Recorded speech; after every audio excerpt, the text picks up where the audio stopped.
বাকিরা কোথায়? মাত্র 10 জন স্টুডেন্ট জয়েন করছে।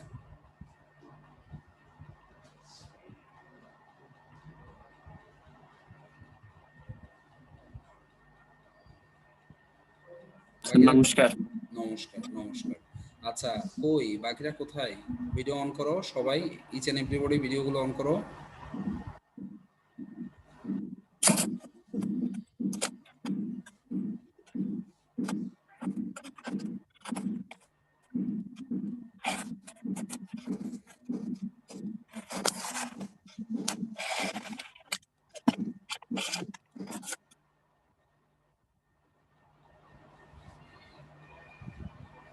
রাজেশ, হ্যাঁ রাজেশ, গেঞ্জির ওই বোতামটা প্রথমে মারো, ঠিক আছে?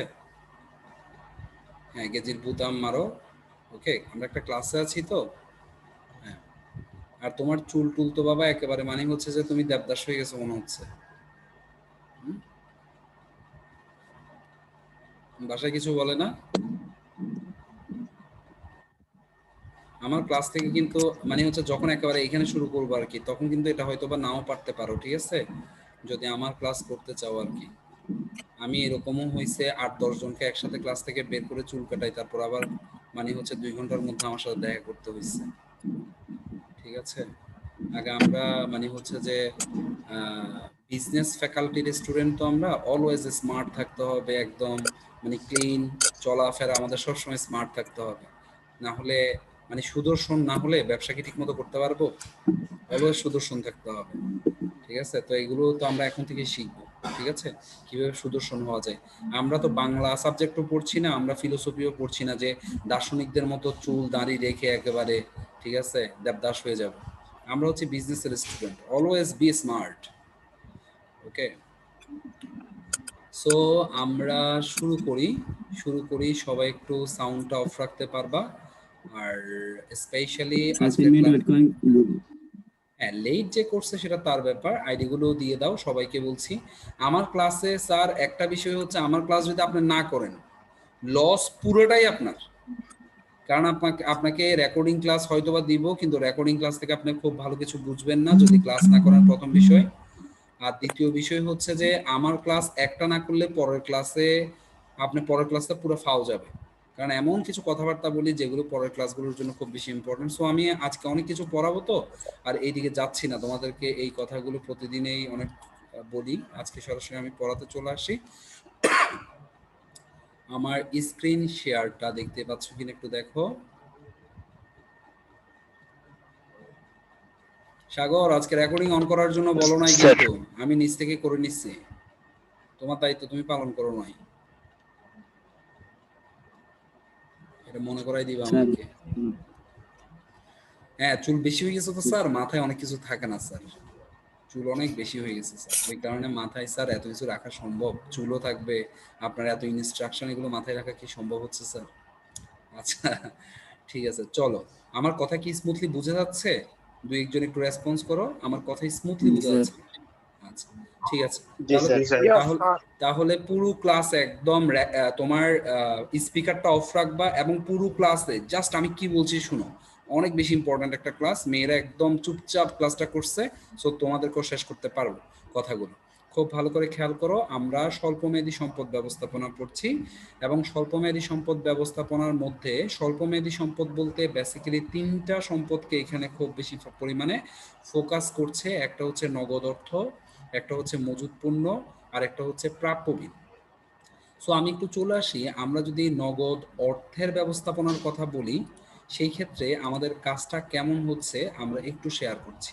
আমি গত ক্লাসে কি তোমাদেরকে লিকুইডিটি পড়িয়েছিলাম? লিকুইডিটি বা তারল্য কি পড়িয়েছিলাম? জি স্যার। জি স্যার। আচ্ছা, ঠিক আছে। আমরা গত ক্লাসে লিকুইডিটি যেটা পড়ছিলাম বা তারল্য যেটা পড়েছিলাম, সেইখানের মধ্যে যে বিষয়টা ছিল, তারল্য হচ্ছে বেসিক্যালি আমাদের ব্যবসায়ের দৈনন্দিন কার্যক্রম অথবা আমাদের ব্যবসায়ের যে পরিচালন খরচগুলো আছে, দ্যাট মিনস একটা ব্যবসায় পরিচালনা করতে, দ্যাট মিনস আজকের দিন তোমাকে চালাইতে রিক্সা ভাড়া, এই সেই ছোটোখাটো অনেক খরচ আছে, এই যে এগুলো হচ্ছে তোমার জন্য হাত খরচ, যেটাকে আমরা হাত খরচ বলি, ঠিক ব্যবসায়ের এই ধরনের ছোটখাটো অনেকগুলো খরচ আছে, যেই খরচগুলো নির্বাহ করার জন্য মানে হচ্ছে একটা ব্যবসা কিছু পরিমাণে নগদ অর্থ এক্সট্রা ভাবে রেখে দেয়, ঠিক আছে? অথবা বলা হচ্ছে শুধুমাত্র যে সবসময় ক্যাশ টাকা থাকবে বা নগদ অর্থ থাকবে, বিষয়টা তা না। বিষয়টা হচ্ছে কিছু আমাদের শর্ট টার্ম সিকিউরিটিজও থাকতে পারে। শর্ট টার্ম সিকিউরিটিজ মানে কি? স্বল্পমেয়াদী সিকিউরিটিজ। যেগুলো স্বল্পমেয়াদী সিকিউরিটিজ কিরকম হতে পারে? যেমন হচ্ছে তোমার কাছে প্রাইস বন্ড আছে। প্রাইস বন্ডটা তুমি ইচ্ছে করলে যে কোনো ব্যাংকে গিয়ে, এখন তোমার টাকার দরকার, তুমি ইচ্ছে করলে ব্যাংকে গিয়ে ভাঙ্গাই টাকাটা নিতে পারো। তোমার কাছে একটা ট্রেজারি বিল আছে, তুমি ইচ্ছে করলে ট্রেজারি বিলটা বিক্রি করতে হয়তোবা বাংলাদেশ ব্যাংকের কাছে গিয়ে বিক্রি করে টাকাটা নিতে পারবা। এই ধরনের অনেকগুলো আমাদের সিকিউরিটিজ আছে যেগুলো আমরা দ্রুত নগদ অর্থে রূপান্তর করতে পারি। কিন্তু তোমার কাছে একটা জমি আছে, এই জমিটা কিন্তু তুমি সকালবেলা টাকা দরকার হলে বিকালবেলা তুমি বিক্রি করে টাকা কালেকশন করতে পারবা না। তোমার কাছে একটা ফ্যাক্টরি আছে, কিন্তু ফ্যাক্টরিটা সকালবেলা ইচ্ছা করলে বিকালবেলা বিক্রি করে টাকা সংগ্রহ করতে পারবা না। তাহলে তোমার ব্যবসায়ের দৈনন্দিন কার্যক্রম সুষ্ঠুভাবে পরিচালনা করার জন্য তোমার কাছে যেই নগদ অর্থ এবং স্বল্পমেয়াদী সিকিউরিটিজ আছে যেগুলো তুমি ব্যবহার করতে পারছো, সেগুলোকে আমরা তারল্য অথবা লিকুইডিটি বলবো, ঠিক আছে? এই লিকুইডিটিটা বেশি থাকলেও সমস্যা, কম থাকলেও সমস্যা বলা হচ্ছে। কিরকম একটু দেখি। মনে করো কোনো একটা ব্যাংকের কাছে, মনে করো দিনের শুরুতে, হ্যাঁ, দিনের শুরুতে এখন বর্তমানে তার কাছে 20 কোটি টাকা আছে দিনের শুরু মাত্র। তুমি একজন ব্যাংকের ম্যানেজার অথবা ব্যাংকের একজন ফাইন্যান্স ম্যানেজার, তোমার কাছে 20 কোটি টাকা আছে এই মুহূর্তে। এখন আমরা জানি সারাদিন ব্যাংকে প্রচুর পরিমাণে ক্লায়েন্টস আসে চেক নিয়ে টাকা উঠানোর জন্য।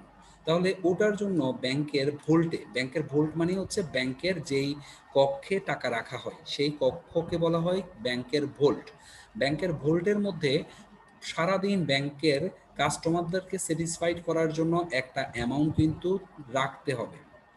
তাহলে ওই ব্যাংকের আজকের দিনে পরিচালনা করতে একটা অ্যামাউন্ট রাখতে হবে, যেটা আমি ধরে নিলাম যে 5 কোটি টাকা আমি রাখলাম।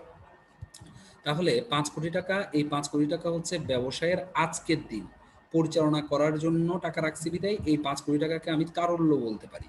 এবার আসো, আমি তাহলে বাকি 15 কোটি টাকা কি করলাম? বাকি 15 কোটি টাকা আমি যেটা করছি সেটা হচ্ছে বাকি 15 কোটি টাকা আজকের জন্য একদিনের জন্য কোথাও ইনভেস্ট করে দিলাম, যেখান থেকে আমাকে 5% করে সুদ প্রদান করবে বাকি 15 কোটি টাকার উপর। এবার আসো, সারাদিন কাস্টমাররা চেক নিয়ে আসলো, তাদেরকে আমি টাকা প্রদান করছি, ব্যাংক টাকা প্রদান করছে, কিন্তু বিকাল 3টা যখন বাজছে তখন আমার টোটাল 5 কোটি টাকা শেষ। এখন আমার কাছে মনে করো 50 লক্ষ টাকার একটা ক্লায়েন্ট আসছে, যে সে টাকা তুলতে চাচ্ছে। এই মুহূর্তে আমার ভোল্টে কিন্তু কোনো টাকা নাই। আমি সকালবেলা যে ডিসিশনটা নিছি তাহলে সেটা ভুল ছিল। আমার রাখা উচিত ছিল 5.5 কোটি টাকা, কিন্তু আমি রাখছি 5 কোটি টাকা। তাহলে এই মুহূর্তে তো আমার ভোল্টে কোনো টাকা নাই। আবার আমার কাছে কিন্তু টাকা ছিল, টোটাল 20 কোটি টাকা ছিল, কিন্তু আমি 5 কোটি টাকা রেখে বাকি 15 কোটি টাকা কিন্তু আমি ইনভেস্ট করে ফেলছি। ওই ইনভেস্ট থেকেও তো টাকা আনতে পারতেছি না। আমার কাছে এই মুহূর্তে ভোল্টেও কোনো টাকা নাই, কিন্তু কাস্টমারকে তো টাকা দিতে আমি বাধ্য। তখন আমাকে হয়তো বা মানে হচ্ছে যে দেখো, টাকা যদি আমি কাস্টমারকে না দিতে পারি আমার সুনাম নষ্ট হবে।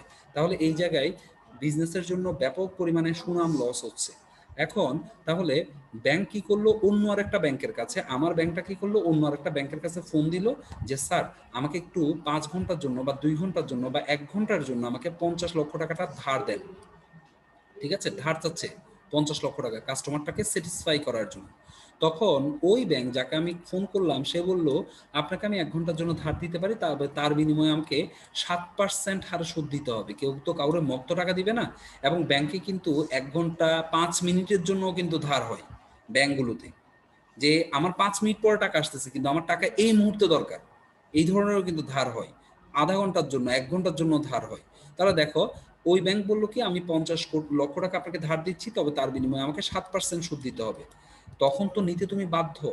তখন তুমি কি করলা? 50 লক্ষ টাকা এনে ওই তোমার ক্লায়েন্টটাকে, যে চেক নিয়ে আসছে তাকে 50 লক্ষ টাকাটা দিয়ে দিলাম। তাহলে তোমার সুনাম কিছুটা হলেও রক্ষা হলো। কিন্তু তোমার এই যে একটা ভুল ডিসিশন সকালবেলা নিয়েছো, এই ভুল ডিসিশনের কারণে ব্যাংক কিন্তু 2% লস খাইছে। 2% লস কেমন দেখো, তুমি যেই 15 কোটি টাকা ইনভেস্ট করছিলা সেই 15 কোটি টাকা থেকে তুমি 5% সুদ পাবা। কিন্তু তুমি আমার যে 50 লক্ষ টাকা তুমি ধার নিছো, সেখানে তোমাকে 7% সুদ দিতে হচ্ছে। তাহলে তুমি 50 লক্ষ টাকা তোমার কাছে ছিল, কিন্তু তুমি ইনভেস্ট করার কারণে তোমার কাছে এই মুহূর্তে নাই। সেখান থেকে তুমি 5% পাচ্ছ, কিন্তু দিতে হচ্ছে তোমাকে 7%। তাহলে তোমার 2% কিন্তু ব্যাংক লুজার, তোমার ব্যাংক লুজার। এখন বিষয়টা হচ্ছে, তাহলে এই দিক থেকে একদিকে লুজার, অন্যদিকে আবার সুনাম। যেহেতু ক্লায়েন্টকে তুমি বসায় রাখছো, টাকাটা আনতে হয়েছে, তারপর দিতে হয়েছে, সব দিক থেকে ক্লায়েন্ট কিছুটা বিরক্ত, সেই দিকেও তোমার ব্যাংক লুজার। এটা কি জন্য হয়েছে? সকালবেলা তুমি পারফেক্ট ডিসিশনটা নিতে পারো নাই, সেই কারণে হয়েছে। তাহলে তারল্য যদি কম থাকে, ব্যাংকের জন্য ক্ষতি। Clear sir? জি স্যার। আচ্ছা, এবার জি চলে স্যার। আসি আজকের দিনে। যেহেতু আমার এই ধরনের একটা প্রবলেম হয়েছে, আমি কালকে নিশ্চয়ই এই ভুলটা করবো না। এবার আসো কালকের দিনের জন্য কি করি। কালকে কি করছি, আমি একেবারে কষ্ট মষ্ট করে 8 কোটি টাকা রেখে দিছি। 20 কোটি টাকা ছিল, 8 কোটি টাকা আমি ভোল্টে রেখে দিছি তারল্যের জন্য। বাকি 12 কোটি টাকা আমি 5% হারে ইনভেস্ট করছি। এবার ইনভেস্টমেন্টটা কমে গেছে, আমার তারল্যের পরিমাণ বেড়ে গেছে। ঠিক আছে, এবার আসো, এই যে ইনভেস্টটা করলাম, 8% আমি ইনভেস্ট করলাম, তারল্যটা ইনভেস্টমেন্টটা বেড়ে গেল, তারল্যটা বেড়ে গেল, ইনভেস্টমেন্ট কমে গেল।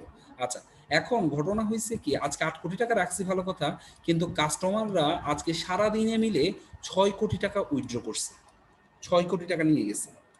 তাহলে দেখো, এটাও কিন্তু একটা প্রবলেম। প্রবলেমটা কি, আমি যদি সকালবেলা 8 কোটি টাকা না রেখে যদি 6 কোটি টাকার ডিসিশন নিতাম, তাহলে এইখান থেকে বাকি 2 কোটি টাকা নিশ্চয়ই এই 12 কোটি টাকার সাথে অ্যাড হয়ে আমি ইনভেস্টমেন্টটা 14 কোটি টাকা করতে পারতাম। এবং যে 2 কোটি টাকা আমি এক্সট্রা করতে পারতাম, সেই 2 কোটি টাকা থেকেও আমার 5% একটা সুদ আসতো। কিন্তু আমি ভুল ডিসিশনের কারণে ওই 2 কোটি টাকা সারাটা দিন আমার ভোল্টে অলস অবস্থায় পড়ে আছে, এবং ওই 2 কোটি টাকা থেকে কাস্টমারও নিয়ে যায় নাই। আমার ইনভেস্টমেন্ট করলে এই 2 কোটি টাকার উপর যে আমি 5% করে সুদ পেতাম, সেটা থেকেও আমার ব্যাংক কিন্তু বঞ্চিত হলো। তাহলে এটাও একটা ভুল ডিসিশন।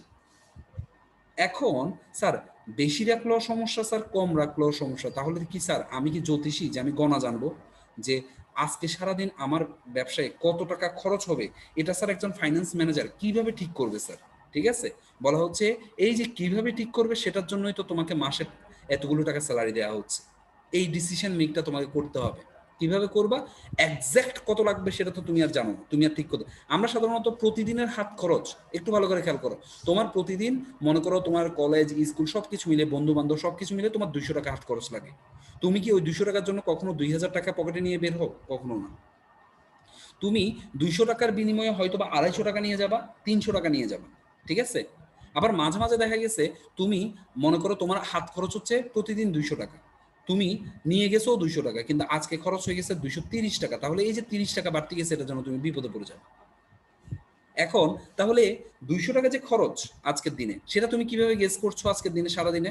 তুমি গতকাল আমার প্রত্যেক দিন কি পরিমাণ খরচ হয় সেটার উপর ভিত্তি করে আজকে কোনো বাড়তি খরচ বা আজকে কোনো বাড়তি অকেশন বা আজকে কোনো বাড়তি বন্ধুদের সাথে মানে হ্যাং আউট আছে কিনা, এটার উপর ভিত্তি করে তুমি একটা অনুমান করো।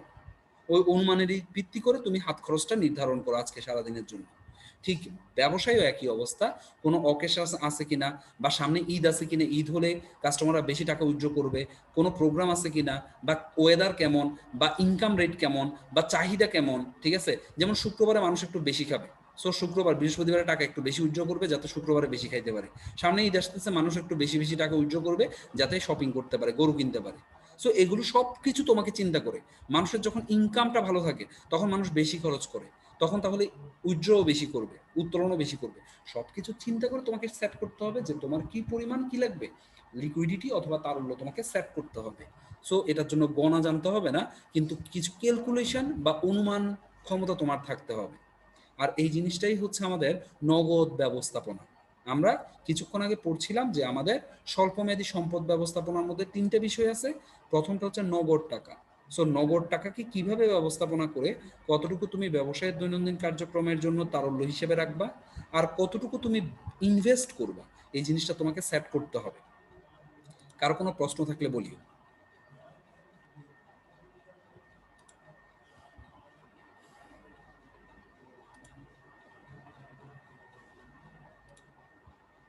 কারো কোনো প্রশ্ন আছে? না স্যার। আচ্ছা ঠিক সেটা আছে, প্রশ্ন আছে স্যার। আচ্ছা ঠিক আছে। এবার চলে আসি আমরা আমাদের সেকেন্ড যে পয়েন্টটা, সেটা হচ্ছে মজুদ পণ্য। মজুদ পণ্যটা কিভাবে একটু ভালো করে খেয়াল করবা, খুবই ইন্টারেস্টিং একটা বিষয়। আমি ধরে নিলাম যে অলি কোম্পানি, অলির একটা ব্যবসা আছে, অলি একটা কোম্পানি সেট করছে, ঠিক আছে। অলির কোম্পানিটা হচ্ছে পাউরুটি উৎপাদন করে, পাউরুটির ব্যবসা করে সে, ঠিক আছে। এবং এখানের মধ্যে সাগর প্রতিদিন অলি কোম্পানির পাউরুটিটা দিয়ে সকালবেলা সে ব্রেকফাস্ট করে। এখন ঘটনা হয়েছে কি, দেখো অলি, এই সাউন্ড আসছে। আচ্ছা, অলি যেটা করতেছে সেটা হচ্ছে প্রতিদিন তার 1000 প্যাকেট পাউরুটি দরকার হয়। কথাগুলো ইম্পর্টেন্ট, মাথায় রাখিও। 1000 প্যাকেট পাউরুটির দরকার হয় প্রতিদিন। সে মার্কেটে 1000 প্যাকেট পাউরুটি সার্ভ করে কে? অলি কোম্পানি। এবং 1000 প্যাকেট পাউরুটির জন্য আমি একটু ক্লিন করে ফেলি, তাহলে এখানে একটু লিখতে পারবো, তোমাদের ভিজুয়ালাইজ হইতে একটু সুবিধা হবে। দেখো, তাহলে অলি কোম্পানি প্রতিদিন 1000 প্যাকেট পাউরুটি দরকার হয়, এবং 1000 প্যাকেট পাউরুটির জন্য আমরা জানি বেসিক্যালি পাউরুটির জন্য ময়দাটা খুব বেশি ইম্পর্টেন্ট। তার 1000 কেজি ময়দার দরকার হয়, 1000 কেজি ময়দার দরকার হয়। এখন ঘটনাটা দেখো, অলি কোম্পানি হঠাৎ করে আজকে যেটা করলো সেটা হচ্ছে সে 1000 কেজির জায়গায় 2000 কেজি ময়দা কিনে ফেলছে সকালবেলা। এখন 2000 কেজি ময়দা কিনলে কি 2000 কেজি ময়দার একসাথে কি মেশিনে ঢুকাইতে পারবে? কখনো না। সে 1000 কেজি ময়দা দিয়ে আজকে তাহলে কি করলো, পাউরুটি উৎপাদন করলো। বাকি 1000 কেজি ময়দা যে সে এক্সট্রা কিনছে, সেটা কিন্তু সারাটা দিন তার গুদামে পড়ে আছে।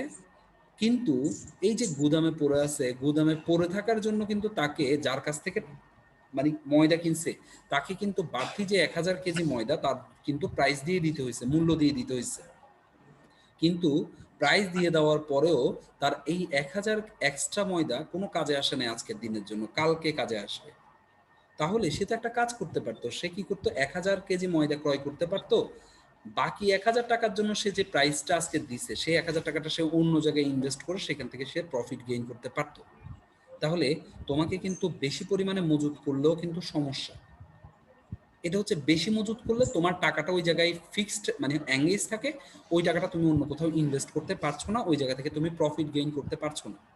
এবার আসো স্যার, আচ্ছা স্যার কম যদি নিই, মনে করো তোমার 1000 কেজির দরকার, সাউন্ডটা প্লিজ একটু অফ করেন। হ্যাঁ, তোমার 1000 কেজি ময়দার দরকার, তুমি কি করলা, 800 কেজি ময়দা ক্রয় করলা। ভালো করে খেয়াল করো, 800 কেজি ময়দা ক্রয় করলা, তাহলে নিশ্চয়ই 800 প্যাকেট তুমি পাউরুটি সার্ভ করতে পারবা আজকে মার্কেটে। ঘটনা কি, ঘটনা হচ্ছে সাগর তো প্রতিদিন অলি কোম্পানির পাউরুটি খায়, কিন্তু সাগর আজকে, সাগরের যে প্যাকেটটা, ওই প্যাকেটটা সাগর পাই নাই, পাউরুটির প্যাকেটটা আজকে আসে নাই কেন? অলি কোম্পানি আজকে কম উৎপাদন করছে সেই কারণে। এখন ঘটনা হয়েছে কি, আমাদের আম্মুরা যদি মনে করো, আমাদের ফেভারিট খাবার হচ্ছে বিরিয়ানি, ঠিক আছে, আমাদের আম্মুরা প্রতিদিন যখন বিরিয়ানি দিবে আমাদেরকে, এটা 1 দিন 2 দিন 5 দিন 10 দিন 15 দিন 20 দিন 1 মাস হয়ে গেছে, তারপরের দিন যদি তোমার ডাল আর আলু ভর্তা দিয়ে ভাত দেয়, তোমার কাছে বিরিয়ানির চেয়ে ওই ডাল আলু ভর্তাটা অমৃতর মতো মনে হবে। এটা হচ্ছে একটা আমাদের টেস্টিং সাইকোলজি, আমাদের হিউম্যান টেস্টিং সাইকোলজি, বুঝছো? মানে আমরা যখন প্রতিদিন একই টেস্ট গ্রহণ করি, ওই টেস্টটা যতই অমৃত হোক আমাদের কাছে বিরক্তিকর লাগে। তখন আমাকে একটা সাধারণ অন্য টাইপের সাধারণ টেস্টের খাবার দিলেও ওটা আমার কাছে অমৃত মনে হবে। ঠিক একইভাবে এই জায়গায় সাগর তাহলে কি আজকে পাউরুটি, অলি কোম্পানির পাউরুটি নাই বিধায় সাগর কি তাহলে আজকে ব্রেকফাস্ট করবে না? অবশ্যই করবে। সাগর বাধ্য হয়ে তাহলে অন্য আরেকটা কোম্পানির পাউরুটি আজকে ক্রয় করতে হলো, এবং যখন ওই অন্য কোম্পানির পাউরুটিটা খেলো, সাগরের আজকে কিন্তু সুপার লাগছে, খুবই ভালো লাগছে পাউরুটিটা। তাহলে সাগর আর কখনো অলি কোম্পানির কাছে ব্যাক যাবে না। অলি কোম্পানি সাগরের মতো একজন ফিক্সড কাস্টমার তার একটা ভুল সিদ্ধান্তের কারণে হারিয়ে ফেলল। সাগরের কাছ থেকে যে প্রফিটটা অলি কোম্পানি করত, ফাইন্যান্স ম্যানেজারের একটা ভুল সিদ্ধান্তের কারণে ওই অলি কোম্পানি আজকে সাগরের কাছ থেকে ওই প্রফিটটা আর কখনো গেইন করতে পারবে না। তাহলে এই ধরনের ভুল ডিসিশনও কিন্তু আমাদেরকে ভোগাবে। Clear sir? তাহলে মজুদ পণ্য ব্যবস্থাপনাটা ক্লিয়ার হয়েছে কিনা বলো। Yes, sir. जी सर क्लियर। আচ্ছা, जी सर। ওকে, নেক্সটে চলে আসি এবার আমরা। कंपनी হ্যাঁ बताइए। হ্যাঁ, এবার আসো আমরা প্রাপ্য বিলের কথাতে আসি। ভালো করে খেয়াল করবা প্রাপ্য বিল কি জিনিস। প্রাপ্য বিল কথাটা বলার আগে আমি আরেকটাতে কথাতে চলে আসি। সেটা হচ্ছে আমরা এবার একটু বিলে চলে আসি, ঠিক আছে। জুলকারের কাছ থেকে আমার সাথে জুলকারের ব্যবসা, মনে করো আজ থেকে 3-4 বছর ধরে জুলকারের সাথে আমার একটা ভালো সম্পর্ক, ব্যবসায়িক সম্পর্ক। এখন এই মুহূর্তে আমার কাছে 1 লক্ষ টাকা, ভালো করে খেয়াল করবা, 1 লক্ষ টাকা আমার প্রোডাক্টের দরকার, কিন্তু আমার কাছে এই মুহূর্তে টাকা নাই। জুলকারকে আমি বললাম, জুলকার তোমার কাছ থেকে আমাকে 1 লক্ষ টাকা প্রোডাক্ট দাও, আমি তোমাকে 3 মাস পরে টাকাটা প্রদান করে দিব। জুলকার বলল, স্যার কোনো সমস্যা নাই, আপনাকে আমি 3 মাসের জন্য বাকিতে প্রোডাক্ট দিচ্ছি। তবে স্যার, মানে ব্যবসায়িক পলিসি তো বুঝেন স্যার, মানে হচ্ছে একটা কাগজপত্র থাকলে ভালো হয় যে 3 মাস পর আপনি আমাকে টাকাটা দিবেন, এটা একটা লিখিত ডকুমেন্ট থাকলে ভালো হয়। তাহলে দেখো, জুলকার যদি লিখিত ডকুমেন্ট না করে, জুলকার এখানে ঘটনাটা কি হচ্ছে, মানে হচ্ছে যে আমি যদি কখনো যদি উল্টাই যাই বা পালাই যাই, তাহলে জুলকার এখানে লসে পড়বে। ওই কারণে জুলকার, আমি বললাম যে জুলকার কোনো সমস্যা নাই, তুমি একটা কাগজে লিখো, লিখবা কি, বিজয় স্যার আমাকে 3 মাস পরে আমাকে 1 লক্ষ টাকা প্রদান করতে বাধ্য থাকবে, এই ধরনের একটা কাগজ রেডি করো, আমি ওখানে সিগনেচার করে দিব। তাহলে সিগনেচার কে করবে? সিগনেচার আমি করব। আমি কে? আমি হচ্ছে এই জায়গায় দেনাদার। কার জন্য? জুলকারের জন্য। দেনাদার মানে কি? যার কাছ থেকে তুমি টাকা পাবা তাকে দেনাদার বলা হচ্ছে। জুলকার আমাকে প্রোডাক্ট দিয়ে আমার কাছ থেকে টাকা পাবে, তাহলে জুলকার হচ্ছে এখানে দেনাদার। আর সরি, জুলকারের কাছে আমি হচ্ছি দেনাদার, আমি দেনাদার জুলকারের কাছে। আর আমার কাছ থেকে জুলকার টাকা পাবে, তাহলে জুলকার হচ্ছে আমার কাছে পাওনাদার। কথাটা ক্লিয়ার হয়েছে স্যার? আমি আবারও জি স্যার। বলছি, হয়তো তোমাদের একটু কষ্ট হতে পারে বুঝতে, যার কাছ থেকে তুমি টাকা পাবা সে হচ্ছে তোমার দেনাদার। আর যে তোমার কাছ থেকে টাকা পাবে, আমরা বলি মাঝে মাঝে বলি না, পাওনাদারদের জ্বালায় আর বাঁচতেছি না, মানে কি পাওনাদাররা আমার কাছ থেকে টাকা পাবে ওটার জন্য আমরা জ্বালাচ্ছে, পাওনাদারদের জ্বালায় আর বাঁচতেছি না, ঠিক আছে। দ্যাট মিনস হচ্ছে যে তোমার কাছ থেকে টাকা পাবে সে হচ্ছে তোমার পাওনাদার, আর যার কাছ থেকে তুমি টাকা পাবা সে হচ্ছে তোমার দেনাদার। সো জুলকার আমার কাছ থেকে টাকা পাই, তাহলে আমি যদি কোনো কারণে পৃথিবী থেকে যদি টপকাই যাই, তাহলে জুলকারের লস। কেন? জুলকারের জন্য আমি এখন একজন সম্পদ, দেনাদার হচ্ছে সম্পদ, অ্যাকাউন্টিং এ পড়ছি আমরা। সো আমি হচ্ছে জুলকারের সম্পদ, আমি যদি কখনো নষ্ট হই, মরে যাই, তাহলে জুলকারের জন্য লস। আর পাওনাদার হচ্ছে আমাদের জন্য দায়, দায় যত কমে তত ভালো। সো জুলকার যদি কখনো কোনো ধরনের অ্যাক্সিডেন্ট ঘটে, তাহলে আমার জন্য লাভ সেটা, কারণ জুলকার আমার জন্য পাওনাদার। এবার আসো, একটু মানে হচ্ছে গল্প আকারে বলছি যাতে বুঝতে পারো তুমি। এবার আসো, এখন তাহলে জুলকার একটা কাগজ করলো যেখানে লেখা আছে যে বিজয় স্যার 3 মাস পরে টাকা দিতে বাধ্য থাকবে। ওই জায়গায় আমি সিগনেচার করার সাথে সাথে এটা বৈধ বিলে রূপান্তর হলো। এই যে কাগজটা, এই কাগজটা জুলকারের কাছে থাকবে। জুলকারের কাছে যতদিন এই কাগজটা থাকবে ততদিন পর্যন্ত মানে জুলকারের দেনাদারের দরকার নাই, কাগজ আছে সেটাই যথেষ্ট। তাহলে এই কাগজটা হচ্ছে, আমি আবারও বলছি, যে এই কাগজটাতে আমি সিগনেচার করলাম, এই কাগজটা হচ্ছে জুলকারের জন্য প্রাপ্য বিল, আমার জন্য প্রদেয় বিল। তাহলে প্রাপ্য বিল এবং প্রদেয় বিল দুইটা নাম হলো, পেপার কিন্তু একটা, একটা পেপারকে দুইজনের দৃষ্টিকোণ থেকে দুই নামে বলা হচ্ছে। জুলকারের জন্য প্রাপ্য বিল, এবং জুলকারের জন্য যেমন দেনাদার হিসেবে আমি জুলকারের জন্য সম্পদ ছিলাম, প্রাপ্য বিলটাও জুলকারের জন্য সম্পদ। আবার আমার দৃষ্টিকোণ থেকে যেহেতু পাওনাদার এবং প্রদেয় বিল, সো পাওনাদার এবং প্রদেয় বিল আমার জন্য দায়। এবার আসো নেক্সট পয়েন্টে আসি। নেক্সট পয়েন্টটা হচ্ছে 2 মাস যাওয়ার পরে জুলকারের হঠাৎ করে 1 লক্ষ টাকার দরকার নাই, 95,000 টাকা হঠাৎ করে দরকার হলো। কেন? কারণ হচ্ছে তার কাছে একটা খুব ভালো বিজনেস অপরচুনিটি আসছে। এই মুহূর্তে তার 95,000 টাকা ইনভেস্ট করলে সে 1 মাসে, ঠিক আছে, 1 মাসে সে 8,000 টাকা ইনকাম করতে পারবে। এমন একটা বিজনেস অপরচুনিটি আসছে যেখানে সে 95,000 টাকা ইনভেস্ট করলে 1 মাসে 8,000 টাকা পাবে, প্রফিট পাবে। তাহলে জুলকার এই জায়গায় এখন আমার কাছ থেকে তো টাকা চাইতে পারবে না, কারণ আমার কাছ থেকে চাইতে হলে 3 মাস পরে আসতে হবে তাকে। এই জায়গায় একটা ব্যবসায় পলিসি আছে, সেটা হচ্ছে আমাদের যে বাণিজ্যিক ব্যাংকগুলো আছে, যেমন আমি বলতে পারি সোনালী, রূপালী, এগুলো হচ্ছে আমাদের সরকারি বাণিজ্যিক ব্যাংক। আমি কিছু বেসরকারি বাণিজ্যিক ব্যাংকের যদি নাম বলি, যেমন হচ্ছে AB bank, city bank, NCC bank, NRBC bank, এই ধরনের অনেকগুলো ব্যাংক আছে যেগুলোকে আমরা বেসরকারি বাণিজ্যিক ব্যাংক বলি। জুলকার ওই বেসরকারি বাণিজ্যিক ব্যাংকের কাছে বা সরকারি বাণিজ্যিক ব্যাংকের কাছে, মানে বাণিজ্যিক ব্যাংকের কাছে গেল। যাওয়ার পরে জুলকার বাণিজ্যিক ব্যাংকগুলোকে বলল যে আমি একটা বিল বাট্টা করতে চাচ্ছি, যে বিলটা আর 1 মাস পরে মানে হচ্ছে মেয়াদ শেষ হবে, কারণ 2 মাস তো অলরেডি শেষ, আর 1 মাস বাকি আছে। তখন ব্যাংক কর্তৃপক্ষ সবকিছু যাচাই বাছাই করে ব্যাংক কর্তৃপক্ষ বলল, জুলকারকে বলল, স্যার আপনার বিলটা আমরা বাট্টা করতে পারি, এটাকে বলা হয় বিল বাট্টাকরণ, মানে বিল ভাঙানো বা বিল বাট্টাকরণ। আমরা বিল বাট্টাকরণ বা ভাঙ্গাই দিতে পারি, তবে আপনি 1 লক্ষ টাকার বিপরীতে 95,000 টাকা পাবেন।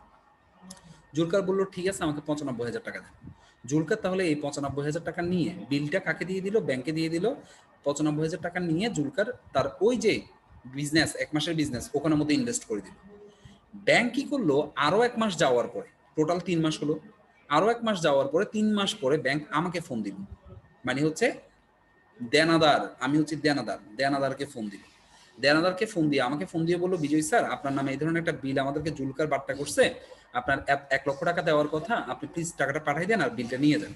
আমি গিয়ে ব্যাংকে টাকাটা 1 লক্ষ টাকা প্রদান করে বিলটা নিয়ে ভ্যানিশ করে ফেললাম। তাহলে দেখো, ব্যাংক 95,000 টাকা 1 মাস আগে ইনভেস্ট করে 1 মাসের জন্য বিলটা রেখে ব্যাংকের লাভ হইলো কত? 5,000 টাকা। মাঝখানে যেই ইয়েটা আছে ওই 5,000 টাকা লাভ হলো।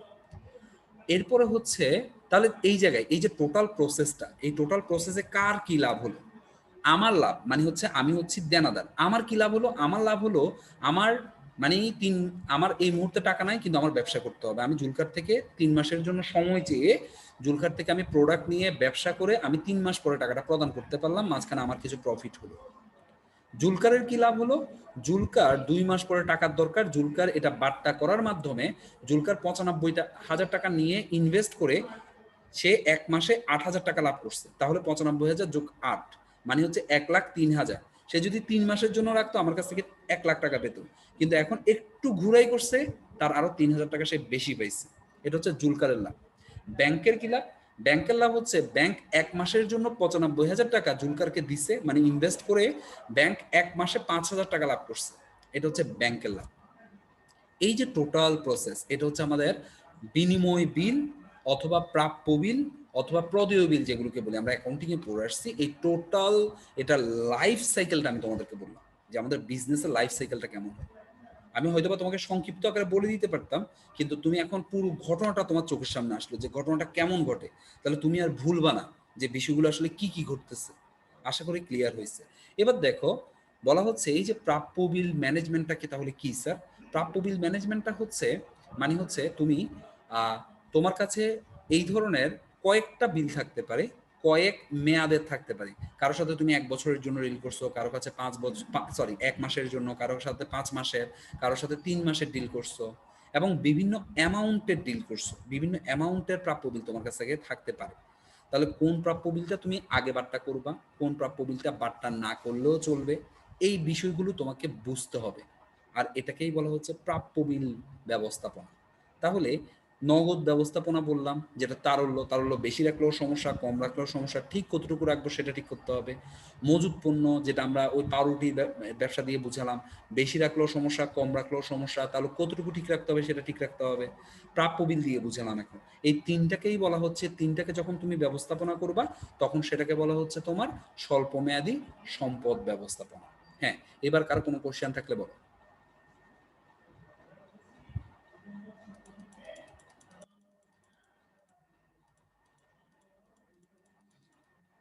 ধরে নিচ্ছি কারো কোনো সমস্যা নাই, যেহেতু কেউ কিছু বলছো না, ধরে নিচ্ছি কারো কোনো সমস্যা নাই। আমি এটা পুরোটা পড়বা তোমরা, হ্যাঁ। আর আজকে আমি 4টাই শেষ করছি, মানে আমরা এখন যেটা পড়ছি সেটা হচ্ছে যে অর্থায়নের কার্যাবলী। এবং অর্থায়নের কার্যাবলীতে আমরা 4টা পয়েন্ট, এখন 4 নম্বর পয়েন্টটা সহ 4টা পয়েন্ট শেষ করবো। তোমাদের আজকে রাতের কাজ হবে, রাতের 12টার মধ্যে এই 4টা পয়েন্টের তুমি যা যা বুঝছো সুন্দর করে একটা অ্যাসাইনমেন্ট লিখে, 4টা পয়েন্টের অ্যাসাইনমেন্ট লিখে আমাকে রাতের 12টার মধ্যে আমাদের মেসেঞ্জার গ্রুপে জমা দিতে হবে। আচ্ছা, এরপরে দেখো তহবিল বন্টন কি জিনিস। তহবিল বন্টন বলতে যেটা বোঝায় স্যার সেটা কি হচ্ছে, কাজ করবে আরেকবার একটু বললে ভালো হতো। এই 4টা পয়েন্ট সম্পর্কে আলোচনা করছি। 4টা পয়েন্ট সম্পর্কে ভালো করে পড়বা, পড়ে কি কি বুঝছো 4টা পয়েন্ট থেকে এগুলো সুন্দর করে খাতায় জি স্যার। লিখে পিকগুলো আমাকে অ্যাসাইনমেন্ট আকারে জমা দিবা বলছি, উইথ আইডি আচ্ছা স্যার। নাম্বার। নাম এবং আইডি নাম্বার মানে হচ্ছে যে ক্যাপশনে লিখতে হবে। আচ্ছা, চলে আসো। তহবিল বন্টন বলতে যেটা বোঝায় সেটা হচ্ছে যে আমরা কোথায় কত টাকা খরচ করব, এই বিষয়টাকে বলা হচ্ছে তহবিল বন্টন। আমাদের কোম্পানি সাধারণত শেয়ার হোল্ডারদের কাছে শেয়ার বিক্রি করে টাকা সংগ্রহ করে। তো এই যে টাকা সংগ্রহ করছে, পুরো বছর তারা ব্যবসা করে, কোম্পানি ব্যবসা করে, এবং ব্যবসা করার পরে কোম্পানিকে কিন্তু ওই যে লাভ হয়, সবাইকে টাকা দেওয়ার পরে যে লাভটা হয়, ওই লাভটা কিন্তু সাধারণ শেয়ার হোল্ডারদেরকে প্রদান করতে হয়। তাহলে এই যে বন্টন করে দেওয়া, লভ্যাংশ বন্টন করে দেওয়া, এটাও কিন্তু তহবিল বন্টনের মধ্যেই পড়ে। আবার যাদের কাছ থেকে ঋণ নিয়েছে, ঋণপত্র বিক্রি করে যাদের কাছ থেকে ঋণ নিয়েছে, মানে বন্ড বা ডিবেঞ্চার বিক্রি করে যাদের কাছ থেকে ঋণ নিয়েছে, তাদেরকে আমরা জানি তারা আমাদেরকে মক্ত টাকা দিবে না, তাদেরকে একটা সুদ দিতে হয়। সো এই সুদ প্রদান করাটাও কিন্তু তহবিল বন্টনের মধ্যে পড়ে। আবার আমরা যে প্রফিট করি, আমরা পড়ছি সরকারি অর্থায়নের ক্ষেত্রে, আমরা পড়ছি যে আমাদেরকে ট্যাক্স দিতে হয়, ভ্যাট দিতে হয়। সো ব্যবসা যে এই যে সারা বছর ব্যবসা করে যে লাভটা হয়েছে, সেখান থেকে সরকারকে আবার ট্যাক্স দিতে হবে।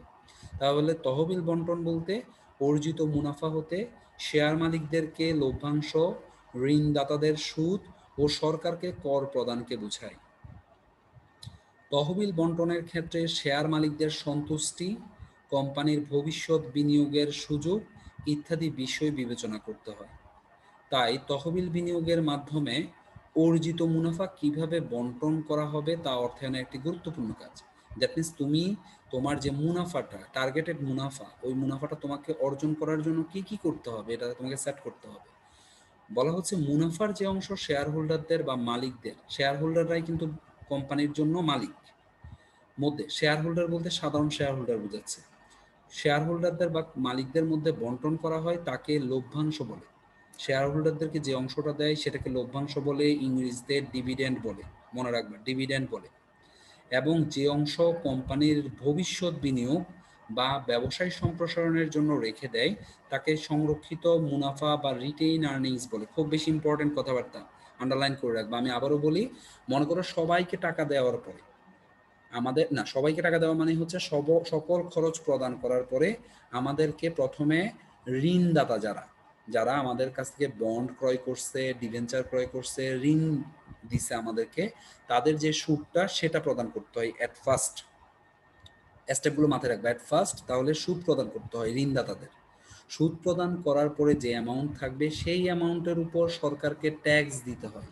সেকেন্ড স্টেপ তাহলে ট্যাক্স, সরকারকে ট্যাক্স দিতে হয়। ট্যাক্স দেওয়ার পরে যে অ্যামাউন্টটা থাকে সেটার উপর আমরা সাধারণত জানি শেয়ার দুই ধরনের হয়, একটা হচ্ছে সাধারণ শেয়ার, একটা হচ্ছে অগ্রাধিকার শেয়ার।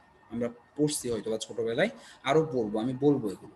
তাহলে ট্যাক্স দেওয়ার পরে আমাদেরকে অগ্রাধিকার শেয়ার হোল্ডারদের যেই মানে হচ্ছে লভ্যাংশটা, ফিক্সড লভ্যাংশটা, সেটা দিতে হয়। দেওয়ার পরে যে অংশটা আছে সেটা পুরোটাই হচ্ছে সাধারণ শেয়ার হোল্ডারদের জন্য, কারণ সাধারণ শেয়ার হোল্ডাররা কোম্পানির মালিক অথবা কোম্পানির নিজেদের মানুষ বলা হয়। তো এখন আমি ধরে নিলাম সবাইকে টাকা দেওয়ার পরে সাধারণ শেয়ার হোল্ডারদের জন্য 100 টাকা আছে, ধরে নিলাম 100 টাকা আছে। এখন এই 100 টাকা থেকে কোম্পানি সিলেক্ট করলো যে 40 টাকা লভ্যাংশ দিবে, আর বাকি 60 টাকা কোম্পানিতে পুনঃবিনিয়োগ করার জন্য রেখে দিবে। মানে কোম্পানির এই মুহূর্তে যে পরিমাণ ক্যাপিটাল আছে, ওই ক্যাপিটালটা সাথে কোম্পানি চাচ্ছে আরও 60 টাকা বাড়ায়, ক্যাপিটালটা একটু বাড়াবে। তো বাড়ানোর জন্য তার দুইটা অপশন, একটা হচ্ছে সাধারণ শেয়ার হোল্ডারদের থেকে টাকাটা রেখে দেওয়া, আর একটা হচ্ছে ঋণ নেওয়া ব্যাংক থেকে। তো তুমি ঘরের মানুষ থেকে যদি কালেকশন করতে পারো, তুমি তো কখনো ব্যাংকে যাবে না। তো সাধারণ শেয়ার হোল্ডারদের থেকে যদি আমি নিতে পারি, তাহলে সাধারণ শেয়ার হোল্ডারদেরকে বললাম এবার আপনাদেরকে 100 টাকা দেওয়ার কথা ছিল, কিন্তু 100 টাকা না দিয়ে আমরা 40 টাকা দিচ্ছি, যেটাকে আমরা লভ্যাংশ বলছি। আর বাকি 60 টাকা আপনাদের টাকা, কিন্তু আমরা আমাদের ব্যবসায় পুনঃবিনিয়োগ করতেছি। তখন শেয়ার হোল্ডাররা হয়তো বা মানছে, আমরা রেখে দিলাম রিইনভেস্ট করার জন্য, পুনঃবিনিয়োগ করার জন্য। আর এই যে 60 টাকা রেখে দিলাম, এটাকে বলা হচ্ছে সংরক্ষিত মুনাফা অথবা রিটেইন আর্নিংস।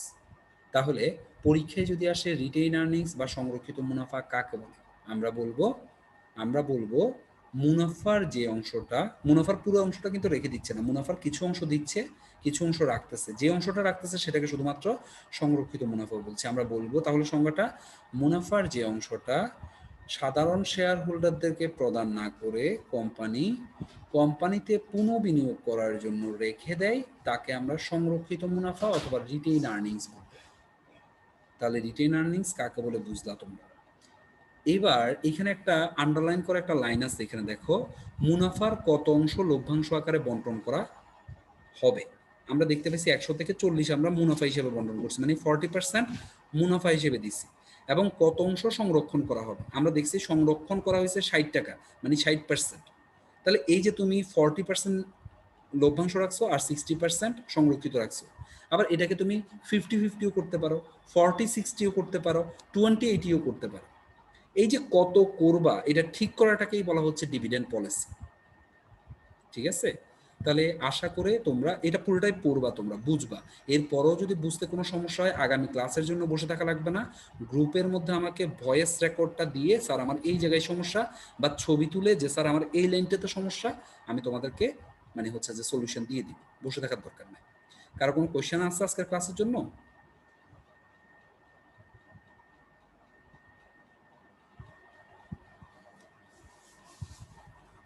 না স্যার। আচ্ছা, সো ক্লিয়ার হলে আজকের ক্লাসটা আমরা এখানে শেষ করছি। সবাই ভালো থাকো, সুস্থ থাকো। ক্লাসটা অনেকক্ষণ ধরে করছো। আমি রেকর্ডটা দিয়ে দিব, রেকর্ডটা হয়েছে কোনো সমস্যা, রেকর্ডটা দিয়ে দিব, দরকার হলে আবার দেখিও। আর আজকের ক্লাসটা একটু চেষ্টা করবা অবশ্যই রেকর্ডিংটা, সবাই যারা ক্লাস করছো তাদেরকেও বলছি, সবাই একবার দেখার জন্য চেষ্টা করবা রেকর্ডিংটা, পুরো ক্লাসটা এগেইন করবা। আজকের ক্লাসটা খুবই গুরুত্বপূর্ণ কথা ছিল। ওকে, ক্লাসটা এগেইন করবা আজকের ক্লাসটা। ধন্যবাদ সবাইকে। আর হ্যাঁ, হোমওয়ার্কটা মাথায় রাখি, হোমওয়ার্কটা দিয়ে দিও। ঠিক আছে, বাই, সবাই ভালো থাকো।